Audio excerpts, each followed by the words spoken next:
right, guys. Thank you so much, Wendy. Team Beachbody, it's an honor to be with you here today. My name is Monica Lopez, and I'm a wife and mother of three that went from the cubicle life of a paralegal to a six-figure earning business owner with Beachbody. And I use social media to get there. I had no formal training, no expertise. In fact, it's pretty fair to say that I still don't. But what I did do early on in my business is take the time to understand how social media operates, why exactly I needed it to build this thing, and well, how I would evolve with it. Because if there's anything that I've learned in the last 10 years as an entrepreneur building online, it is that social media is constantly changing. And lately it feels like at hyperspeed. But when I look at my business and the growth of my success over the years, I do wholeheartedly feel it's largely due to my ability to bend and not break, so to speak. And what do I mean by that? I mean my ability to bend, to adapt, to withstand continuous change, but without ever losing or breaking sight of my mission as a coach and what I know are effective business building activities. Today, you're going to hear me talk about the roller coaster ride of the last 10 years, but you're also going to hear me talk about what I believe to be the constant five in my strategy. I'm going to talk about value, storytelling, connecting, and these are all probably things that you've already heard of, and that should actually bring you comfort. But here's what I see when I look within my team and then also at coaches across the network. You either have one, the coach who fully embraces all the changes. They take the time to learn it all. They adapt to the changes. They see what's happening, learning, relearning strategy to always be on top of the game and leverage it all to its fullest. Then you have two, the coach with no real strategy. They see what's hot, they bravely do what's hot, but they have no real plan behind the actions that they're taking. Or three, the coach simply paralyzed by it all. The constant changes, the feeling of not being able to keep up with it all, and therefore often sitting back, doing the same old with so much missed potential and opportunity to grow. And my goal here today is to get all of us to be operating like that first coach. But before we get into all of that, first, let's have an honest conversation about social media. Why? Why social media? Why do we need to pour the time, energy, and effort into what will often feel like learning, relearning, and unlearning? Well, this answer is pretty simple. It's because it's where the people are at, right? We know that. It's also what I like to call free 99 and easy to use. So that's just a business no-brainer. But here's what's important to understand about business on social media. Right now, guys, at our fingertips, in the palm of our hands with devices that we can take anywhere and everywhere with us, we have the ability to reach and connect. And this is huge. But it's not just about building a large audience. It's about building an engaged one. Why? Because people buy into who you are before they buy into what you're selling. And in order to create an engaged audience, you have to understand how to serve them. This is where effective content is crucial, and having a clear understanding of your niche, your message, and your brand. We just heard from an amazing keynote speaker, Marcus Collins, on how important defining this actually is. And lastly, you can be sure it's going to change. The rules, the landscape, the game, it all evolves. But that's business. That's any business. And we have to understand as business owners, anticipating and adapting to change is paramount. But I can look back at my 10 years and I can tell you that all the changes that I've endured, they've actually always forced me to level up, grow, continuously learn, and get creative. So we can have fun with that too, right?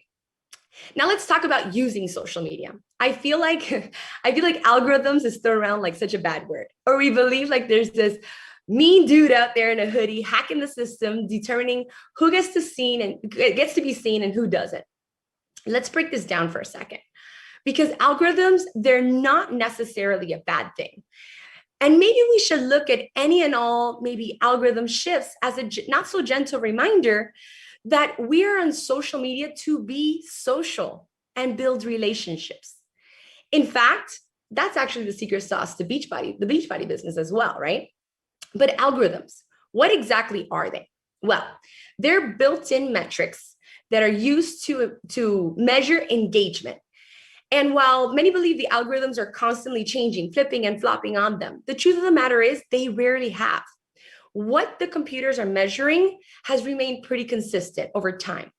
What does, however, shift and evolve is new functionality that comes to apps that then shifts what the people are using to engage. So let's look at, for example, Instagram, because arguably it's the most widely used platform for coaches. What are the algorithms built into Instagram right now measuring and looking for? Well, the first is engagement, which boils down to likes, comments, those little paper plane shares, and saves that your account generates. The time you spend on the app.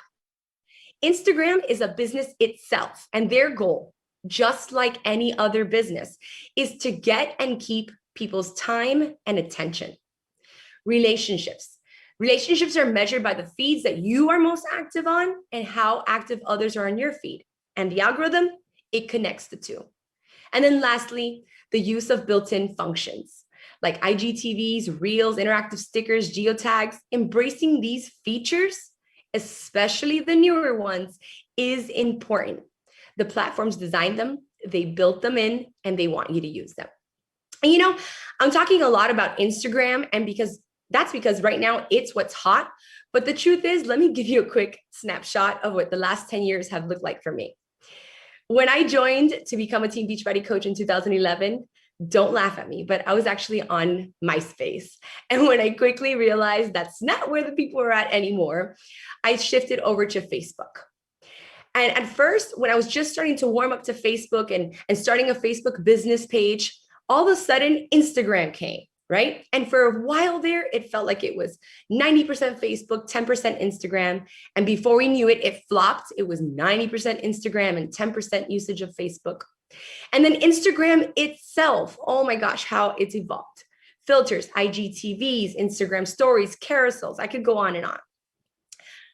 But I realized the point is that over the years, yes, constantly changing up on me. And that was a roller coaster of the past.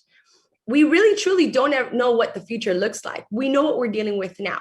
But with the understanding of what the platforms have always wanted from me as a user, coupled with the understanding of what my mission as a coach trying to effectively build this business, what I quickly learned is that in order to survive changes, I had to learn to adapt to them.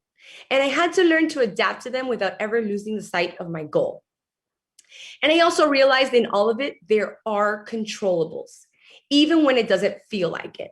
There are constants that you can always focus on that do not change no matter what platform you're using, what functionalities are thrown our way, or what mechanisms users are leaning towards.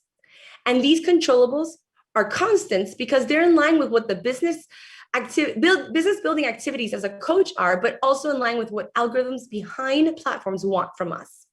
And in my world, I call them the constant five. The first is value. I feel like so many coaches are confused about where their value lies.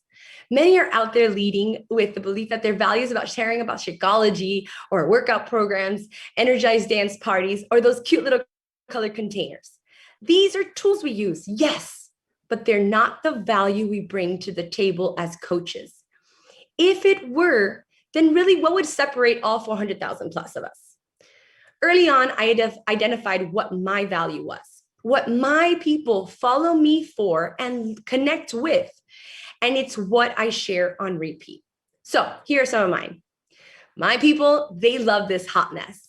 They love the always juggling 50 things at once life of a mother of three, the mom who pushes on despite flaws of diastasis recti postpartum, the girl who grew up overweight and subsequently teased and bullied for it in school and believes that fitness saved her as a teenager.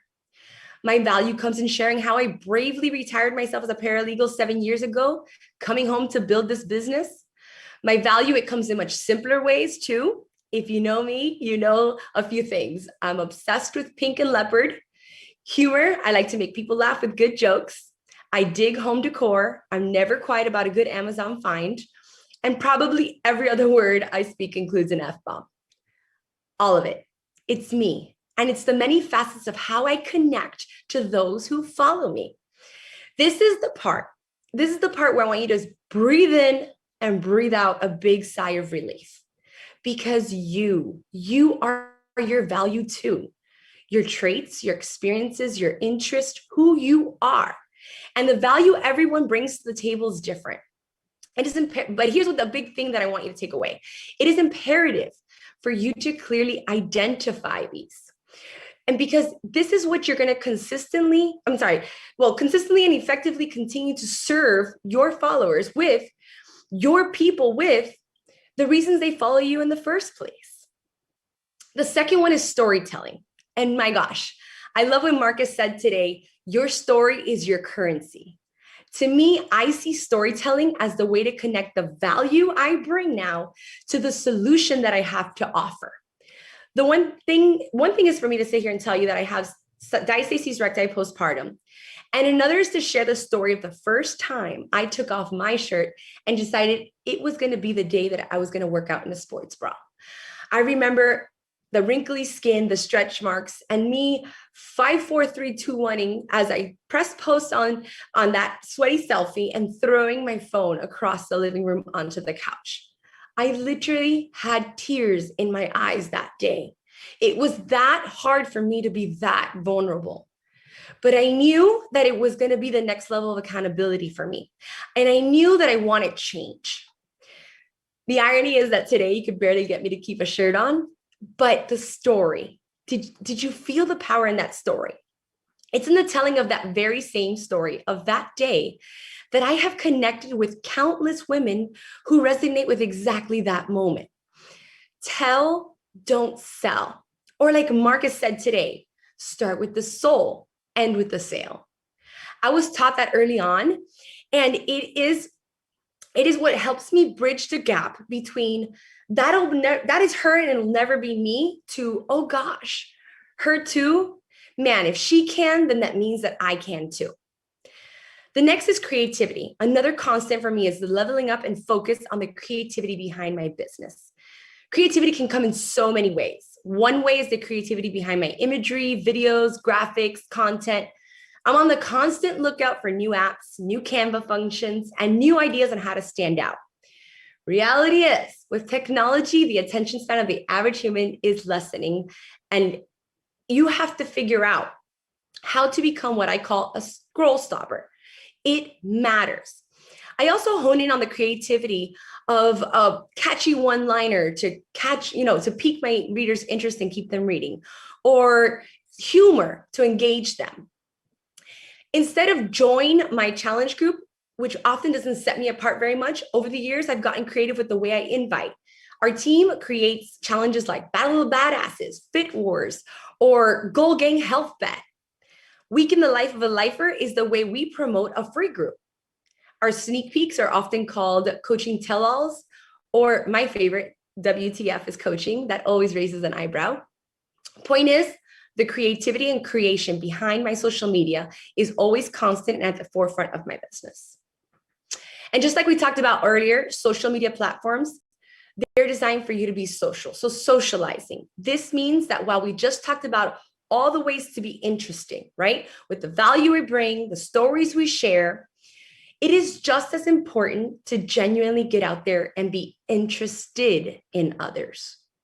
Bottom line, likes, follows, comments, replies, conversations that you are having behind the scenes, it is all tracked and it all matters.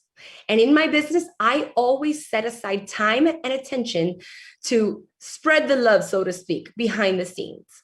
I think the one key component to this is always understanding that this is done with zero expectation and the genuine interest of getting to know people. Deidre and her sister Kate touched on the importance of this yesterday as well. Because what you want is the day that those jeans don't fit or someone's in financial distress, you are not only the person they think of, but the person they turn to and they trust to help them. And that's invaluable. The last one is cross-pollination, and this one's quite simple. Cross-pollination is the use of tagging, geotagging, resharing, or even today remixing on Reels as a form of gaining exposure. For example, every chance I get, I tag my hairstylist. When I do, she benefits from the exposure of my tag, driving traffic to her feed. And then when she goes and reshares that, all of a sudden, bam, same thing happens for me. Instantaneously, I have new eyes on my content in a niche in a market that fits my niche. And guess what, guys? I do the same thing with my favorite swimsuit lines, my favorite restaurants, boutiques, influencers, you name it. Okay, so now we've covered what Instagram wants from us, right? Engagement, time spent on the app, use of the newest functionalities. And we also identified our controllables. We know we have full control over the value we share, storytelling to bridge the gap, the use of our creative juices, and being social on social media. Now, working within those parameters, how do we now best leverage it all to continue building our business? I feel like the best way to emphasize this point is now to talk to you guys about Reels. Because right now in social media world, Reels is where it's at. Okay, but for real, has there ever been a more fun way to flash mob dance with our friends, share humor, lip sync to other people's voices, or ridiculously change into 10 different outfits in 15 seconds? The fact that that's part of my job is so cool to me. I love Reels. And I called it Reels research when I'm scrolling through them to find the ones that I want to master and recreate. But believe there is business strategy behind the madness. Reels, as Instagram's newest feature, is where the people are at. And I recognize it is where I have the best shot at maximizing getting the most eyes as possible on my feed. If you've had a reel gain traction, you know the power. But the business owner in me knows that just as fast as followers are coming in, they can just as quickly go out if I'm not sure to keep up the value, pumping to keep them engaged. This is certainly where the constant 5 come into play. And I invite you to check my Instagram to see the many silly— Check me out. Check me. Oh, not quite yet, Sandy. I know you're so excited to share those. But I invite you to check out my Instagram to see the many silly and humorous reels that I've produced. But today, I also want to share with you 2 quick ones outside of the frivolously fun ones that depict how I now purposely integrate reels with my constant 5. Okay, so Sandy, you can go back to that first one. Check me out. Check me out. Boom. So here's one example. To the left, you see my story as a retired paralegal. The left is a usual static post that I use to share my story of going full-time into coaching. And by the way, the use of Reels does not replace the use of static posts or IG stories or any other functions. It's just an added piece to the puzzle. We're going to tap into that in just a little bit. But back to this post, using Reels, how do I transfer the same message now using the functionality that I know is getting the most eyes and traction? Okay, hit it, Sandy. Check me out. Check me out. Boom. Bam. Bam. Bop. Bada bop. Boom. Pow. I love these things. Okay, same message, different medium, different delivery, but using the in thing. Here's another one. Like I mentioned, a large part of my following are mothers who connect to me because they too suffer from diastasis recti postpartum. Here's a post I have in my regular rotation talking about finding confidence after motherhood, despite all the imperfections. Now, here is how I creatively delivered it using the Reels remix function. Hit it, Sandy. Oh, okay. Ooh. Okay. I see you. Oh.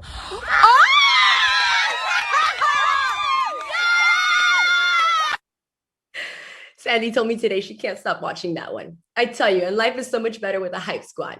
But you guys get where I'm going with this. Okay, now let's really get down to business, because all of this, it all only really works when you have a plan. Everything we've talked about thus far has been aimed towards getting people, figuring out how to meet new people, engage new people, constantly provide value to keep the people around. But now, how do we keep this from not just being entertaining and having fun and meeting new people to actually inviting and funneling into our coaching business? What I'm going to show you next is my master plan. It is the roadmap to my business month to month on repeat. And here's how it works. I break my month up into 2 halves. The first half is a sole focus on new challengers, which translates to Success Club. Why do I focus on this first? I learned early on the power of knocking out my Success Club goals the first 2 weeks of the month versus the last. This always beautifully puts me working from a place of abundance rather than desperation and scarcity. We've all been there. So for those first 2 weeks that I'm focusing on filling up my challenge groups, I am going ham, sharing anything and everything to do with fitness, nutrition, and my journey. Listed here are a few ideas of what I focus on. But here's the biggest takeaway I want to leave you with to really maximize all of this. And I want to use that bikini reel that I just shared with you guys as an example. If you were to go back to that day that I shared that reel, you'd also likely find a static post the day before, breadcrumbing some other part of my fitness journey. In my Instagram stories, it is highly likely you also find a tap, tap, tap call to action into my next challenge group that I probably titled Ditch the Cover-Ups. And for sure, you're going to find a video of my bod workout and sweaty selfie for the day. When I post content, it is not only purposefully planned, but also strategically shared so that they work synergistically, one feeding into the other. Same goes for the second 2 weeks of the month, except the focus now, it shifts to recruiting and growing my team. Listed here for you are some of the topics that I focus on. And then instead of challenge groups, it's sneak peeks or new coach mentorships that I invite to.